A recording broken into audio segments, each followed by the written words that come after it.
Def in the dark here again. We're back.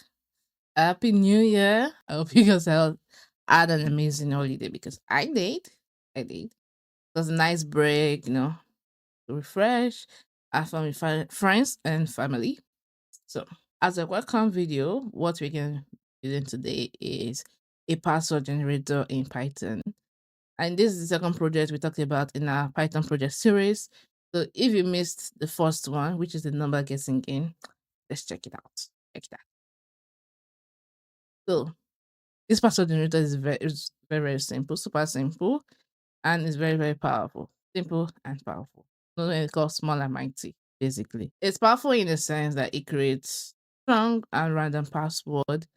You can generate it in any length you want. This include adding numbers, letters, symbols, and these are the stuff that makes password strong, right? And it's also good for portfolio building.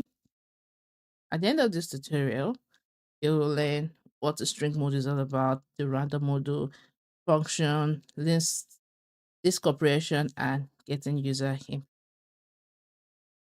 And this is something that you can use for yourself. You can use it for your friends and family.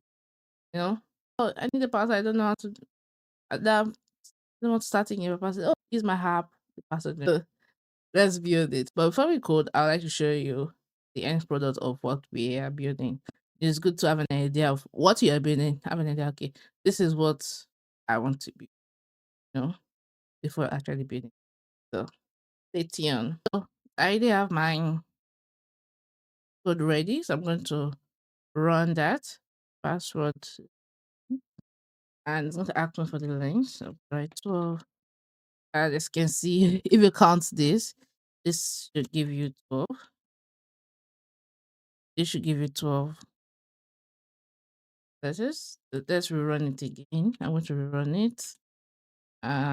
Use this. Sorry, the type system thing. This is a different password, and it's also every count is going to give 60 letters. Let's do something simple and give it 8. Enter, and it's giving me 8. So 1, 2, 3, 4, 5. So it's giving me 8 letters. The every time you run it to get a random password, you can make it any length you want. And the character is pretty much random. Where the letters, the numbers, and symbol are pretty much random. So this is a very, very secure password. It's not easy to like guess the type of password. So let's build this from the scratch. Let's build this from the scratch. Open your code editor. I already have my open. I'll be using VS Code build my code. So let me it's back. Reduce the I'm going to open, as you can see, my Python guessing game is yes. I'm going to Python. My number guessing game is here. So I'm going to create a new file, and I'm going to call that password underscore gen py, because every Python code or Python script you store it with py. The first thing I'm going to do is to type in two different modules, which is import string. Import random lets us pick random characters, is the same thing that we use in our number guessing game. Why the import string? This gives us letters, numbers, and symbol. These are pre-built set of characters that's already built into the Python itself, so you don't need to install or do anything. And something I usually advise people is always try to save your code. Press Ctrl S, Command S every time to save your code, or turn on the autosave function to always save your code. So the next thing is we're going to be creating a function in Python using the function def, and I'll call it def. What does def? Now you want to create a function in Python, use the word def, def. The generate underscore password is the name of our function. So it's def space the name of your function. If you're not putting any parameter in it, our bracket will be blank. But because we're trying to get the length from the user, that's why we're putting length inside our brackets. So the next thing we're going to do is we're going to get the characters of our password. So the next I'm going to type in characters, which is a variable. The characters. Okay, so remember we already import our library string, and it says string is getting letters, numbers, and symbols, right? So next I'm gonna, as you can see, dot it give me I want the letters, then I'll see letters plus string dot digits. That's to get like numbers. String dot quotation. Basically, what we did is we created a variable called character, which against all different possible characters that we have. So the letters gives us A to Z, both in capital and small letter, that's lowercase and uppercase. The digit gives us from 0 to 9 because that's the type of digits that we have. That's all digits. And the partition gives us like the symbols, the full stop, the bracket, the hand, the naira sign, the dollar sign, the ads, the exclamation, or any type of symbol that yeah you have in this word basically. And that plus sign, this plus sign in between, is to combine everything together. So now we have our pool of different characters. Next thing is to create a function that will create a variable that will help randomize this character. So the first thing we're going to do is put a new line still inside our function. If we do like this as a straight line, it's not inside our function. So ensure that where you're doing a new line is still under that generate password function. Just call this password, just to bracket. Not inside my bracket and put dot join. Let's join everything. So I need to make in random characters. I already created a variable random for his character, and I need it to pick in or to be inside my bracket. Yeah. So I know this second line looks a little bit more complicated. So the first bracket, the first quotation, just like an empty string. Then we have to join. This joins different strings together, and we also don't want spaces because like sometimes it gives this white spaces and everything. We don't want spaces between like the characters. So that's why even in our stuff we didn't even in between the quotation mark. Then random the choice character. This picks one random character from our pool. Just picks it, bam, bam, bam. And the letters can be numbers, can be symbol. And we don't have this for loop here, right? This for loop here. So if the user puts a 5, so it goes through 5 times. So it picks a random choice character. It's a random character 5 times. So goes there, it gets counted for 1. The I. It goes again. Pick a random character. Still is above the line. So it keeps on looping, looping, looping, looping, looping. So it reaches the number of times that user has put. I hope this is not too complicated. What we usually call this, and like what I have online says, is what we call list comprehension. It's the fancy Python features that makes you write shorter code, right? So the next thing we're going to do is after getting the characters, we still want to give it to the user, right? We can't just keep it. We're not keeping it. So next thing we're going to do is to return password. So once this function runs, it's going to return the password.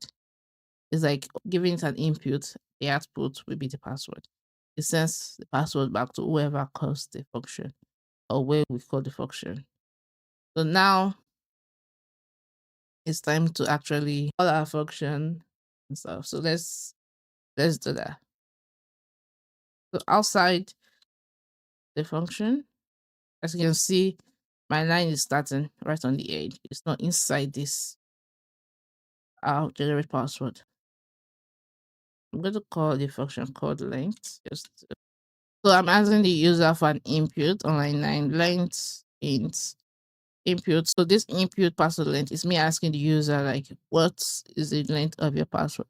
It shows on the screen, wait for them to type in a number, and whatever they put in there, it converts that number to an int. Because the usual way Python gets the code, it gets it, the default setting is a string, right? The default setting is a string, as you can see, but because we don't want it as a string, we want it as an integer, right? So it converts whatever the user puts into an integer. But if the user doesn't put an integer, code is going to crash because remember, whatever the user put in here as an integer, we're going to put that as into the variable length, and this is what our password generator is going to get as an input for it to run the code inside. So now that we've asked the user for the length of their password, it's time for us to actually print out the password for them. I'm going to go to a new line and I'm going to write the word print brackets. I really like using a string. So your password, and I'm gonna call a function, generate password, and inside I'm going to put in the length function, the length variable I have up here on line 9. So generate underscore password length plus our function that we have up here. It passes the length that the user has entered because we're calling it back in here. So it passes it through and gives us the random password. And this F string, the F in it means replace things in the curly bracket with their variables. So whatever we have in this curly bracket, it's going to replace it, the actual variable. And the print function is to show the result on the screen. Is to show the result on. So there you have it. This is just basically uh, 11 lines of code. If I decide to remove all the spaces I put in here, it's literally less line of code basically. As you can see, it's very simple, plain, very powerful. I'm going to copy this code, put it in a comment so you can copy and test it out. But please ensure you save it and do the needful. So the next thing I'm going to do is to test out my code. This is the old code, so it's not going to work. I'm going to open this terminal. I have to go up here, terminal, and click on new terminal, and that will open your terminal. As you can see, I already have my terminal open. This is the old one that we had running. This is the new one. So the first thing I'm going to do is to run my code. That's the py, the name of my code. That's py. So py is just this Python file. Let's go gen .py.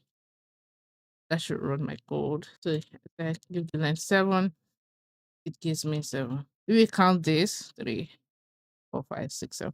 That is literally 7 lines of code. So every time you run it, same thing, it generates a random password for you.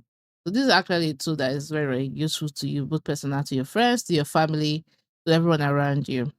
You need a new password, instead of stressing yourself thinking, run your password generator code and you get to run the script basically and get it. And if you want to make it better, there are some challenges that you can do. You can try and put a welcome message to greet your user. Like, hey, welcome to password generator, this and that and that. If someone types in, let's try to add like to validate the number, because if I run my password generator and I type in something that is not a number, it crashes, right? Crashes because it doesn't mean invalid input, it needs an integer. So let's add a cipher buffer that will help let the user know that is add a cipher buffer that will help the user know that they need to type in number instead of what they are typing. Let's say, oh, please can you type in a number instead of you and stuff like that. So this is try and accept. I think I use that in my HTML, my rainbow code, if I'm not mistaken. So check the the length the image, right? Some can go crazy. And let me clear this. Oh, so that's up. To clear your code, just type in CLS and everything out there before we clear. Let's say I type in 4,000. This is a crazy number of lines that it ran, right?